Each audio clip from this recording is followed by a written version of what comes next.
예, 이 시간은 우리 말씀 시간입니다. 먼저 말씀을 찾고 시작을 하도록 하겠습니다. 오늘 우리가 함께 볼 하나님의 말씀은 사도행전 16장입니다. 사도행전 16장 우리 6절에서부터 10절까지 말씀이 됩니다. 제가 가진 신약성경 215쪽입니다. 다 찾으셨나요? 예, 그러면 우리 함께 한 목소리로 각자 있는 자리에서 권능 있는 하나님의 말씀 함께 읽도록 하겠습니다.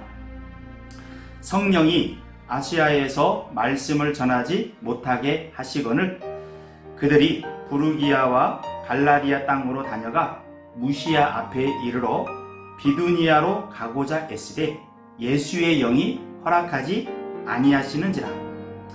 무시아를 지나 드로아로 내려갔는데 밤에 환상이 바울에게 보이니 마게도냐 사람 하나가 서서 그에게 청하여 이르되 마게도냐로 건너와서 우리를 도우라 하거늘 바울이 그 환상을 보았을 때 우리가 곧 마게도냐로 떠나기를 힘쓰니 이는 하나님이 저 사람들에게 복음을 전하라고 우리를 부르신 줄로 인정함이러라. 아멘. 예, 우리가 지금 Y 시리즈 오늘로 이제 5번째 시간이 되어져요. 그리고 아마 다음 시간까지 하는 것으로 계획을 잡았습니다. 원래는 사도행전 16장이 이번 여름 수련의 메인 주요 말씀이었거든요. 그런데 한 번에 하기에는 좀 양이 많을 것 같아서 2번 나눠서 진행하는 걸로 하도록 하겠습니다. 오늘 함께 우리가 이 제목을 굳이 붙여본다면 왜 막으시는가 라는 겁니다. 왜 막으시는가? 우리가 이제 삶을 살다 보면 막히는 경우가 있잖아요. 혹시 하나님이 막는 경험을 당해본 적 있습니까? 아니면 또한 사람을 통해서 막혀본 경험이 있습니까? 이것은 분명히 하나님이 기뻐할 것 같은데 왜 막지? 왜 내 마음대로 못하게 하지? 이런 상황을 우리 중학교 친구들도 고등학교 친구들도 또한 우리 선생님들도 경험해 보셨을 거라고 생각해요. 자, 그걸 우리 오늘 말씀을 통해서 한번 우리 교훈을 얻어보기를 원합니다. 오늘은 우리가 이제 사도 바울에 대해서 살펴보기를 원해요. 16장 사도 바울인데 그 이름이 사울로 불리기도 하고 바울로 불리기도 해요. 사울이라고 하는 이름은 이제 히브리식 이름이에요. 뜻은 큰 자, 그런 의미가 담겨져 있죠. 바울은 로마식, 헬라식 이름이에요. 파울로스라고 돼요. 뜻이 작은 자, 그런 의미가 있기도 해요. 그러나 당시의 사람들은 여러 개의 이름을 가지고 있기도 했어요. 우리 참고로 우리 친구들 가운데 추사 김정희라고 들어봤어요? 교과서에 나오죠? 아주 글씨를 잘 쓰시는 분이에요. 그림에도 능하신 분인데 그분은 호가 100개 이름이 100개나 되는 거예요. 고대 사람들은 여러 개 이름을 가지고 필요에 따라서 쓰기도 했어요. 그래서 오늘 말씀에도 사울과 바울이라는 말이 아마 교차적으로 나올 것 같아요. 한 사람을 의미하는 거라 참고로 좀 알아주시길 바라고요. 바울이라고 하는 사람이 어떤 사람인가? 그림 뜨죠? 바울은 바리새파 사람인데 하나님의 율법에 대한 전문성을 가지고 있는 사람이죠. 당시 바리새파 가운데 율법에 대해서 2개의 큰 학파가 있었어요. 하나는 샴마이 학파, 좀 더 보수적이죠. 또 한 학파가 힐렐 학파라고 불러요. 사도 바울은 힐렐 학파에 속한 것으로 보여져요. 왜냐하면 그 사도 바울을 가르쳤던 랍비가 누구냐면 가말리엘이라고 하는 사람이거든요. 그 가말리엘이 누구냐? 힐렐 학파를 만든 힐렐이라고 하는 사람의 손자예요. 그 손자인 가말리엘로부터 가르침을 받았는데 바울이 얼마나 탁월했는지 수제자급이에요. 시간만 지나면 그 힐렐 학파에서 가말리엘의 뒤를 이어서 힐렐 학파를 이끌 만한 그러한 위치에 있던 사람이 바로 바울이라고 하는 사람이었다. 당시 유대 사회에서 상당한 위치를 겸한 사람이었어요. 그는 예수님하고 동시대를 살았습니다. 그나마 예수님을 만난 것 같지는 않아요. 그리고 예수님에 대해서 동의한 것 같지도 않아요. 왜냐하면 바리새파 사람들은 대부분 예수님을 반대했거든요. 예수님이 우리의 구원자라고 하는 것, 하나님의 아들이라고 하는 걸 인정하지 않았거든요. 그래서 아마 이 바울도, 이 사울도 예수님을 만나보지는 않았지만 예수님을 반대하는 그 편에 서 있었을 것이다. 그것이 또 성경으로 확인되는 것이 예수님이 죽으신 다음에 3일 만에 부활하시잖아요. 부활하시고 하나님 보좌 우편에 왕으로 등극하시면서 모든 역사를 주도해 가는데, 예수님을 믿고 따랐던 12사도를 비롯해서 많은 제자들은 예수님이 우리를 위해서 십자가에서 죽으셨을 뿐만 아니라 다시 사흘 만에 살아나셨다. 지금 왕으로 우리를 통치하고 있다. 이걸 막 전했거든요. 복음으로. 많은 사람들이 예수님을 전했거든요. 근데 이 바울은 그 소리가 듣기 싫었던 거예요. 뭐라고? 그 예수는 하나님에 의해서 저주받은 자야. 저주를 받았기 때문에 십자가, 나무잖아요. 나무 위에 달려서 죽은 거야. 왜냐하면 신명기 말씀에 보면 나무 위에 달린 자는 하나님 앞에 저주받은 자라, 그 말씀이 있거든요. 그래서 그런 소리를 굉장히 싫어했단 말이에요. 예수님이 살아났다, 예수님이 우리를 이끌고 있다, 굉장히 싫어해서 그런 얘기를 하는 사람들은 박해를 했다고. 그림 보시나요? 이게 아마 스데반을 죽였을 때 그 그림 같아요. 뿐만 아니라 예수를 믿고 따르는 사람들을 죽이는 일에 앞장섰던 사람, 여러 도시들을 다니는 거예요. 그래서 부활한 예수를 믿고 증거하는 사람들이면 잡아들이려고 대제사장한테 문서도 받아가지고, 지금으로 말하면 검찰총장이에요. 가말리엘 학부에서도 최고의 우두머리였죠. 그 정도 위치가 유대교 안에 있었어요. 그래서 여러 지역들을 다니면서 잡아들이는 거예요. 자, 그러다가 어찌 보면 마지막 도시라고 얘기할 수 있죠. 다메섹. 다메섹이라고 하는 도시쯤 근처에 가서 저 앞에 성문이 보여요. 그런데 갑자기 하늘로부터 빛이 쫙 비치는 거예요. 굉장히 강렬한 빛이었어요. 우리가 태양도 정면으로 보기가 참 어렵습니다. 그런데 그 태양보다도 훨씬 강력한 빛이었어요. 그래서 어떤 자료에 보면 이제 이 바울이 말을 타고 가다가 말도 그 상황에 놀래버린 거죠. 그러면서 뒤로 딱 떨어져요. 그 순간 시력을 잃어버립니다. 굉장히 강력한 빛이었어요. 근데 그 빛이 딱 둘러 비추니까 바울이 구약성경 전문가거든요. 그러한 상황이 하나님이 선지자들에게 나타났을 때, 하나님이 임재할 때 나타나는 상징이라는 것을 본능적으로 깨달은 것 같아요.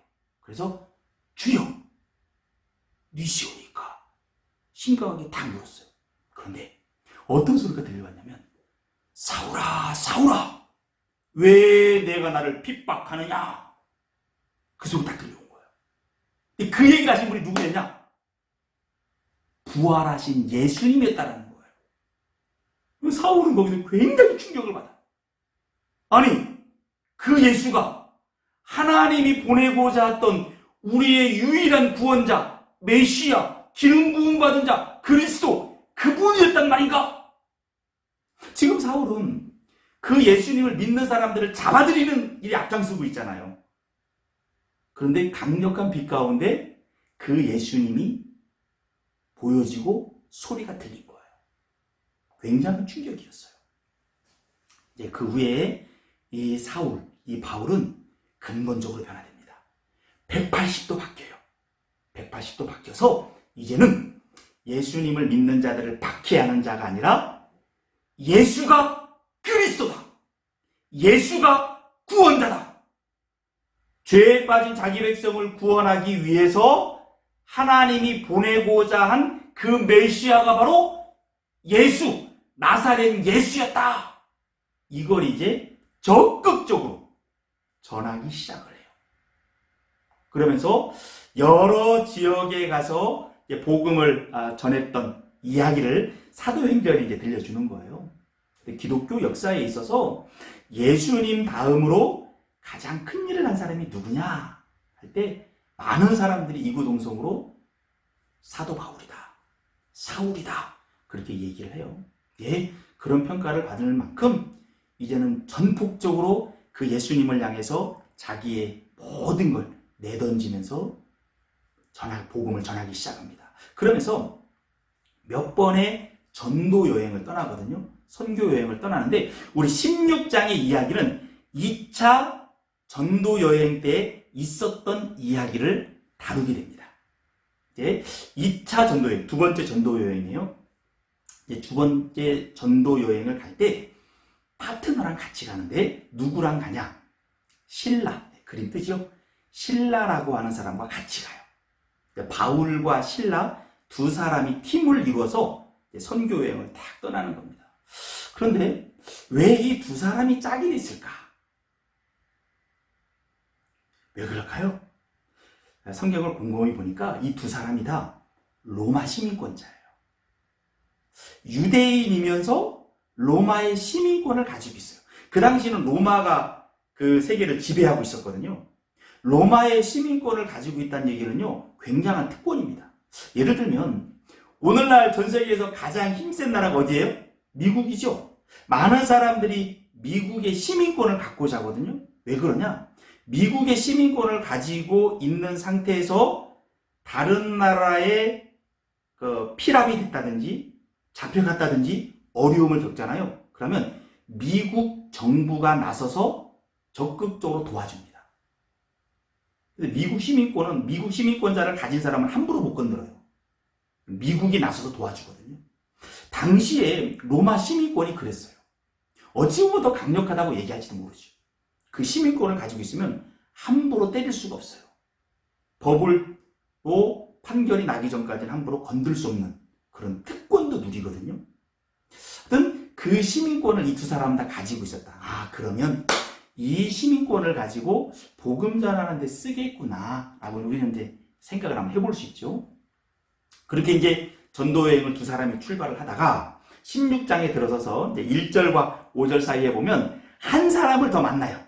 루스드라 지역, 더베 지역에서 누구를 만나냐면 디모데라고 하는 사람. 디모데 많이 들어봤죠? 디모데 전서 후서. 이 바울의 영적인 아들이라고 일컬어지는 사람이에요. 그 지역에서 참 선한 소문을 받고 있는 사람이에요. 그림 보이나요? 그 디모데와 바울이 만나는 장면이에요. 그런데 그 디모데가 어떤 사람이었느냐? 그의 아버지는 헬라인, 유대인이 아니에요. 그런데 어머니가 유니게라고 해요. 디모데의 후서 3장에 나오죠? 하고 외할머니가 로이스인데 적어도 외할머니 때부터 기독교 신앙을 가지고 있었던 거예요. 어찌 보면. 외할머니, 어머니, 디모데. 신실한 믿음의 사람이었어요. 우리 친구들도 대부분 모태신앙이죠? 예, 모태신앙도 강점이 있습니다. 그러한 분위기 속에서 신앙교육을 잘 받은 사람이에요. 그래서 바울이 너도 이 전도여행에 함께 가자. 자, 그림 보이시나요? 바울, 실라, 디모데 세 사람이 지금 함께 2차 전도여행을 본격적으로 떠나기 시작을 합니다. 그러면서 지도에 보이시죠? 여러 지역들, 드로아, 무시아, 부르기아, 갈라디아, 루스드라, 더베, 나중에 저기 마케도냐도 보이는데 이쪽 지역을 2차 때 다니면서 복음을 전하기 시작을 합니다. 자, 오늘은 그때 있었던 부분의 한 편의 이야기를 하는 거예요. 사도 바울과 그 실라와 디모데가 여러 지역 이렇게 복음을 전하고 하는데 아시아 쪽, 우리 오늘 말씀해 보면 6절이죠. 성령이 아시아에서 말씀을 전하지 못하겠다 이거죠. 복음을 전하는 건 좋은 일 아니에요? 근데 아시아 쪽에서 막히는 거예요. 아니, 하나님이, 특히 성령 하나님이 아니야, 여기는 아니야. 복음 전하는 걸 막는 거예요? 이상하다. 왜 막지? 복음을 전해야 되는 거 아니야? 이런 생각할 수가 있죠. 막혔어요. 다른 지역을 이렇게 돌아다녀요. 또 비두니아라고 하는 지역이 도시 보이죠? 그 비두니아라고 하는 지역에 가서도 복음을 전하려고 했는데 성령 하나님 막아요. 아니야, 여기 아니야. 그렇게 하다가 드로아 지역에 오게 됩니다. 드로아 지역이 어디냐면 우리 친구들 혹시 트로이 목마 들어봤나요? 역사에 유명하죠? 그 드로아가 바로 트로이 그 지역이에요. 그 지역에 딱 왔더니 밤에 환상이 보입니다. 영어 성경에는 비전이라고 쓰여져 있어요. 어떤 환상이냐? 저쪽에서 마케도니아 지역이라면 오늘날로 말하면 유럽이에요. 유럽. 그쪽에서 어느 한 사람이 바울에게 또 그 일행에게 이야기하는 거예요. 마케도니아로 건너와서 우리를 도와달라. Help me! Help me! 딱 그 소리가 들리는 거예요. 바로 굉장히 충격이었어요. 이게 뭐 어떤 의미지? 어찌 보면 성령 하나님이 바울이 아시아 지역이나 비두니아 지역에 복음 전하는 걸 원하지 않았던 거예요. 근데 바울 일행은 자꾸 그쪽에서 복음을 전하려고 했던 거죠. 그랬더니 막다가 드디어 안 되니까 이 마케도니아 그 지역, 하나님이 그곳에 바울 일행이 복음을 전하기를 원했던 그 지역의 사람이 그들을 부르는 환상을 딱 보여준 거예요. 그렇자. 우리 오늘 읽은 말씀 10절에 보면 인정함 이러라 라고 단어가 나오죠? 예. 그죠? 신비바조. 이게 어떤 의미냐면 격렬한 논쟁 끝에 인정하다. 그런 의미가 담겨져 있는 단어예요. 이게 당시에 어떤 의미로 이 단어가 쓰였냐면 그 사진 보이죠? 로마 주화가 보여요. 당시에는 그 주화를 만들었단 말이에요. 손으로 이렇게 망치 같은 거 때려서 만들잖아요. 잘 만들었는지 한번 검토하다가 됐다 할 때 신비바조 이 단어를 썼다라는 거예요. 이거 주화로서 인정할 만해. 자, 그러니까 사도 바울이 나름대로 지금 이 환상을 보면서 자기가 생각했던 선교 여행의 스케줄과 안 맞았잖아요. 그러다가 이 환상 끝에 격렬하게 성령 하나님과 대화하면서 결국은 이쪽 지역은 내가 지금 복음 전할 곳이 아니구나.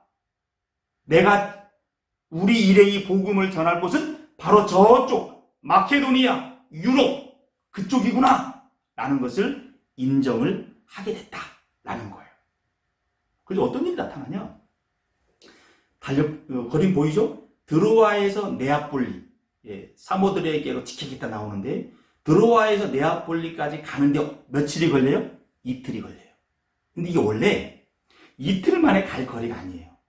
나중에 이제 그 네아폴리에서 드로아로 올 때 며칠이 걸리냐면 5일이 걸려요. 5일 걸려야 갈 수 있는 길을 이틀 만에 가는 거예요. 이 얘기가 어떤 의미겠어요? 그 당시는 범선이에요. 바람을 통해서 간단 말이에요. 그러니까 하나님이 얼마나 급했는지 이틀 만에 그들을 그 지역으로 가게 했다라는 거예요. 그리고 다음 시간에 볼 빌립보 지역에 가서 복음을 전하게 되는 거예요. 자, 이것은요, 우리가 세계 역사로도 굉장히 의미가 있습니다. 이 생명의 복음을 들고 유럽으로 대륙을 넘어가는 거예요. 굉장한 역사예요. 이 복음 속에는 하나의 문화가 담겨져 있는 것이거든요. 유럽을 바꾸어가는 첫 시작점이라는 겁니다. 자, 여기서 이제 마무리하고 마치기만 합니다. 왜라는 시리즈잖아요. 우리 두 가지를 한번 생각해 봅시다. 왜 사울을 막으셨을까? 이것은요, 이제 사울이 전도자가 아닌 핍박자였을 때, 예수 믿는 사람들을 잡아들이는 일이 앞장섰던 사람이 바로 이 사울 바울이었잖아요. 그때 강력한 빛 가운데 예수님이 나타나면서 더 이상 예수 믿는 사람들을 박해하지 못하도록 막았잖아요. 왜 막았을까? 자, 막는 것도 사랑입니다. 지금 사울은 하나님을 대적하는 일을 하고 있어요. 예수님을 대적하는 일을 하고 있다고요. 복음을 막고 있잖아요. 그러니까 막는 거예요. 그 강력한 빛으로 눈이 멀 만큼 그것으로 강제적으로 막지 않으면 사울은 계속 더 나쁜 일을 할 수밖에 없어요. 그러니까 하나님이 막는 거예요. 예를 우리 친구들 어린아이가 저쪽에 10% 칼이 있어요. 칼이 막 번쩍번쩍 하거든요. 빛이 비치니까 그걸 뭐지? 하고서 어린아이가 엉금엉금 기어간다고 생각하지. 막아야 돼, 안 막아야 돼요? 막아야죠. 그거 잘못 만졌다가 살이 배잖아요. 그리고 앞에 보니까 뱀이 막 움직여. 저거 뭐지? 아이들 잘 모를 수 있잖아요. 알고 독뱀이에요. 아니면 아나콘다예요. 가도록 내버려둬야 됩니까? 막아야죠. 뱀은 물어요. 아나콘다 같은 경우도요. 사람 꽁꽁 또아리를 들어서 죽이기도 해요. 근데 아이들은 모르잖아요. 그때는 막아줘야 된다고요. 그게 하나님의 사랑이에요. 그래서 때문에 하나님 우리를 막기도 하는 겁니다. 우리 친구들이, 우리 선생님들이 하나님께서 몇 번에 걸쳐서 너 그렇게 하면 안 돼, 그렇게 하면 안 돼, 자꾸 막 그렇게 해나거든요. 그럼 어떤 강제적으로도 막을 수 있다라는 것. 이것도 사랑의 표현이다라고 하는 것. 염두에 둘 필요가 있습니다. 혹시나 지금까지 살아오면서 그런 막힌 걸 혹시 경험해 본 적 있나요? 때로는 막히는 게 은혜라는 것. 저도 개인적으로 들어보니까 이 말씀 준비하면서 내가 원하는 대로 갔다면 끔찍해요. 때로는 하나님이 더 큰 시야를 가지고 막는 경우도 있다는 것. 되돌아보면 그게 은혜였다. 그래서 막기도 한다는 겁니다. 두 번째입니다. 이번에는 이제 복음 전도자 바울을 왜 막았을까? 그는 아시아 쪽에, 비두니아 쪽에 계속 복음을 전하고자 했잖아요. 근데 막혔어요. 왜 막았을까요? 여기서 아주 중요한 의미가 담겨져 있습니다. 누구에게 복음을 전해야 되고 어느 지역에 복음을 전해야 되는지 그 모든 주권도 누가 가지고 있다는 얘기예요? 하나님이 가지고 있다는 얘기예요. 내가 전하고 싶다고 해서 때로는 전할 수 있는 게 아니라는 것도 알 수 있게 돼요. 나중에 베드로전서 1장 1절을 통해서 보면 아시아와 비두니아 그곳에 가서 복음을 전했던 사람이 누구로 나와요? 예수님의 첫 번째 제자인 베드로로 나옵니다. 그러니까 누구에게 전하고 어느 지역으로 가는 것조차도 하나님의 주권 아래 있다는 거예요. 그래서 우리 선생님들과 친구들도 내가 하고 싶은 대로 하는 것, 그것이 하나님의 말씀의 큰 뜻에 맞는 것 같아도요, 묻는 게 필요합니다. 묻는 게 필요해요. 하나님이 막을 수도 있어요. 물어야 됩니다. 우리 친구들 가운데 선생님들, 우리 기도 제목이 매일 나가잖아요. 그때 창조 목적에 대한 기도 제목이 있어요. 그것이 몇 번째일까요? 답을 하시면 바로 연락 주십시오. 정답은 5번째 기도 제목이에요. 창조 목적이 나오죠. 하나님은 우리 각 사람을 향한 목적을 가지고 있어요. 어디에 서 있어야 하나님을 영화롭게 하고 본인에게도 행복하고 다른 사람에게 유익을 주는지 하나님에게 다 계획과 목적을 가지고 있거든요. 그걸 우리가 물어야 돼요. 내가 하고 싶은 대로 하는 것이 능사가 아니라는 거예요. 그래서 바울이 아시아나 부르기아 지역으로 가서 막으려고 해서 비두니아 쪽으로 가는 것을 막으려고 했던 그 부분들을 통해서 우리는 아무리 그 일이 선한 일이라 할지라도 하나님에게 묻는 게 필요하겠구나. 이걸 한편에 우리는 교훈을 얻을 수 있다라고 하는 것이에요. 마지막입니다.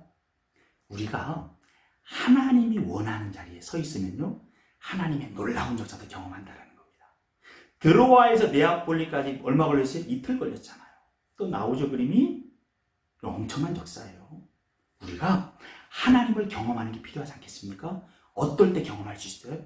하나님이 원하는 자리에 서 있을 때, 하나님의 창조 목적을 이루는 자리에 서 있을 때, 그때 하나님은 놀라운 역사도 경험시킨다라고 합니다. 우리 친구들과 선생님들 평생 살아가면서 또 청소년의 시기에 이 하나님을 많이 경험하시기 원합니다.